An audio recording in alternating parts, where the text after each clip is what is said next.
Hello good morning friends. I hope आप सभी अच्छे होंगे एंड अच्छे से अपने सीटेट एग्जाम की प्रिपरेशन कर रहे होंगे।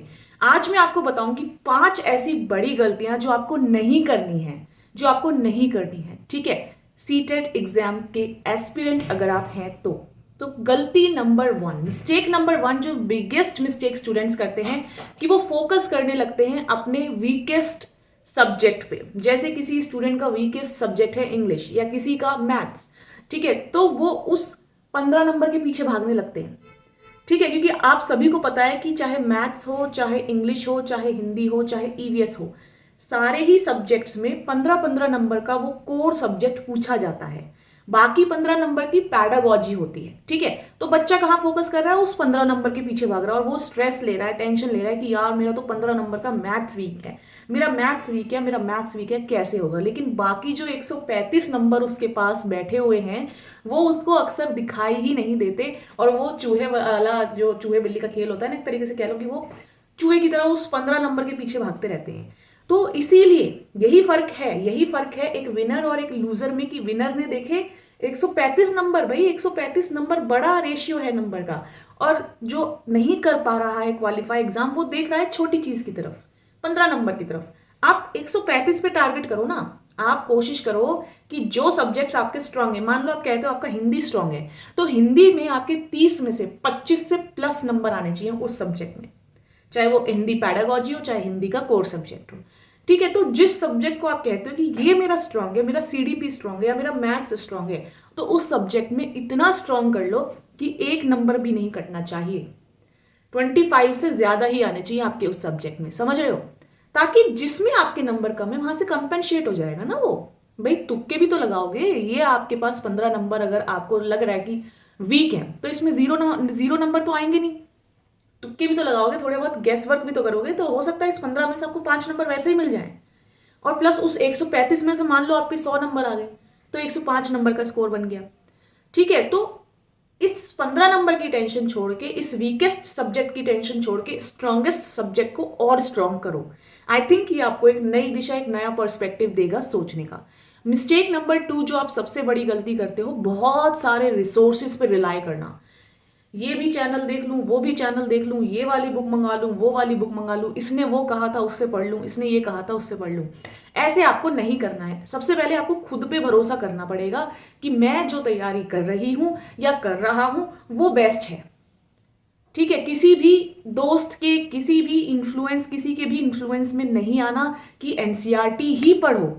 क्योंकि ऐसा मेरे साथ हुआ कि जब मेरी दोस्त मुझसे कह रही थी कि मैं तो 5-5 घंटे पढ़ती थी या पढ़ती हूँ उस टाइम पे, तू नहीं पढ़ती, तेरा नहीं होगा, तो वो चीज़ यहाँ पे हर्ट करी।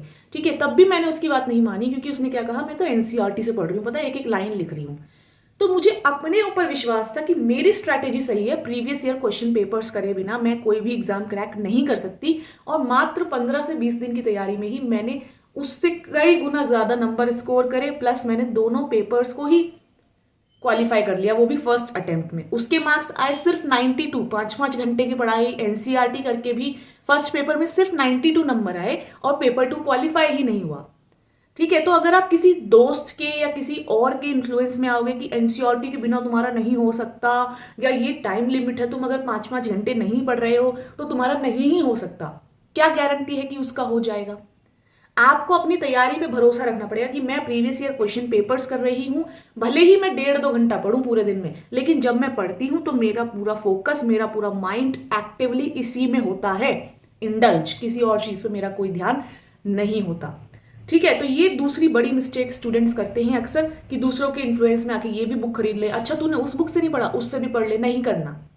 आपको अपने पे भरोसा रखना है। एक बुक रखिए अपने पास, 1 से 2 चैनल पकड़ के रखिए, और जो स्ट्रांग है उसी को पकड़ लो। ठीक है, अगर 5 में से 4 सब्जेक्ट स्ट्रांग है तो चारों को इतना स्ट्रांग कर लो कि उस एक सब्जेक्ट की कोई वैल्यू ही ना रह जाए आपके मार्क्स के कंट्रीब्यूशन में।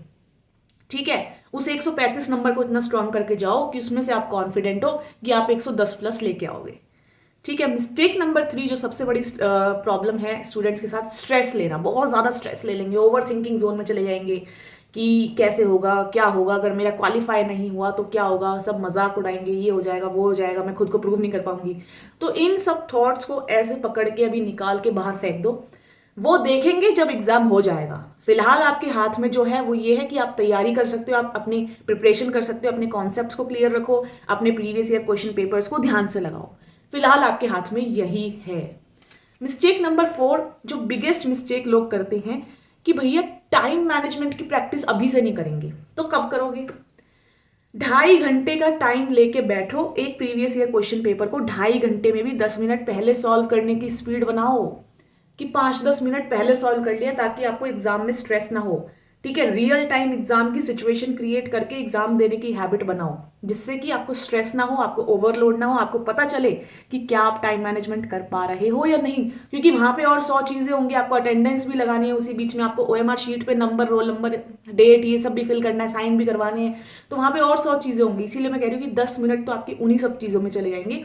तो 2.5 घंटे का टाइमर लगा के 10 मिनट पहले पेपर को सॉल्व करने की प्रैक्टिस करो। मिस्टेक नंबर 5 जो अब आपको नहीं करनी है वो है नेगेटिव लोगों से दूर रहना है। नेगेटिव चीजें नहीं देखनी है, चाहे टीवी हो चाहे सोशल मीडिया हो, नेगेटिव न्यूज वगैरह इन सब से अभी आप दूर रहो।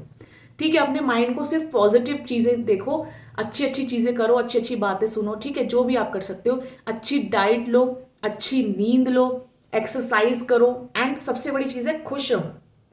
ठीक है, जैसे अगर आप अपना ऑरा क्लेंस कर लोगे ना, तो उस ऑरा की जो वाइब्रेशंस होती हैं वो अलग होती हैं। वो आप जब पढ़ने बैठोगे तो शांत दिमाग से पढ़ने बैठोगे, नो लड़ाई झगड़ा, नो ड्रामा, कोई भी ऐसी नेगेटिव चीज अभी आपको नहीं देखनी, सिर्फ 1 महीने की बात है। ठीक है, अच्छी नींद लो, अच्छी डाइट लो, और एकदम हेल्दी वाला खाना पीना खाओ, एक्सरसाइज करो बढ़िया, और खुश रहो।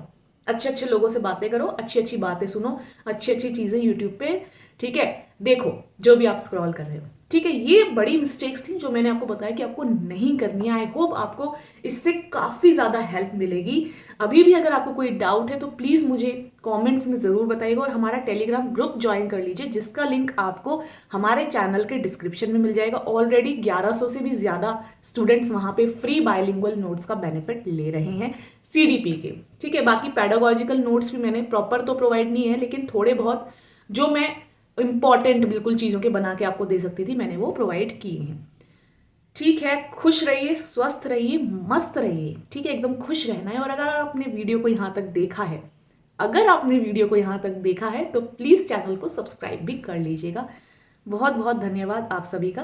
Thank you so much. Stay blessed and happy. और अगर आपका क्वालिफाई होता है तो मुझे कमेंट्स में वापस आके बताना है।